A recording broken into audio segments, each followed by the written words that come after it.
Sa poésie influencera Verlaine, Rimbaud, Rilke, Aragon, Bonnefoy. Et aujourd'hui encore, Julien Clerc, Pascal Obispo ou Benjamin Biolay chantent ses poèmes. Pionnière de la poésie romantique, elle invente le vers de 11 syllabes. Les femmes, je le sais, ne doivent pas écrire. J'écris pourtant. Née en 1786 dans une famille d'artisans que la Révolution ruinera, à 15 ans, elle arrive avec sa mère dans une Guadeloupe esclavagiste pour chercher l'aide d'un riche cousin. Sa mère meurt de fièvre lors de ce voyage tragique et son œuvre en gardera la trace indélébile et une indignation tenace face à toute oppression. Et les corps étendus, troués par les mitrailles, attendent un linceul, une croix, un remords. De retour à Douai, à 16 ans, seule, elle devient comédienne, elle déclame Racine et se forme en autodidacte. Également cantatrice, elle séduit le public de Paris à Bruxelles. Mais trop émue par sa propre voix, elle arrêtera de chanter.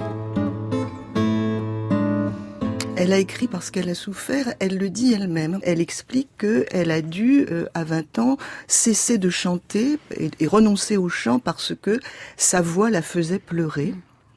Et que à ce moment-là, elle a été hantée d'une sorte de rythme intérieur, cette musique qui ne pouvait pas s'extérioriser, et que pour se délivrer de ce frappement fiévreux, elle s'est mise à écrire et on lui a dit que c'était une élégie.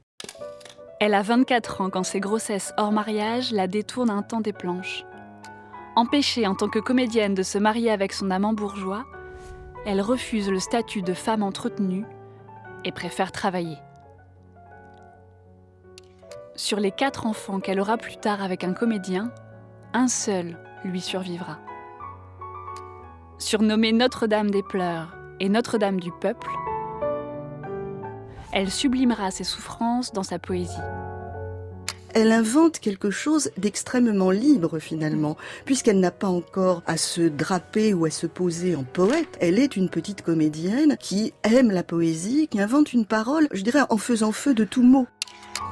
L'éditeur Henri de Latouche, son grand amour, qui hante toute son œuvre, la conseille. Sans formation classique, elle trouve sa propre voix librement, au fil de ses lectures et des salons où elle noue de puissantes amitiés féminines. Elle se libère de l'alexandrin en inventant le vers de 11 syllabes, impair et audacieux, et impose un lyrisme de l'intime ouvert à l'autre. Ses poèmes, popularisés dans la presse et par la chanson, le jeune Camille Saint-Saëns, 7 ans, les met en musique.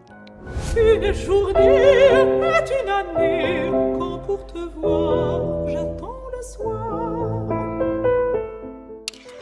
Saint-Saëns sera l'un des très nombreux compositeurs à s'inspirer de sa syntaxe rythmée, sa concision et ses romances.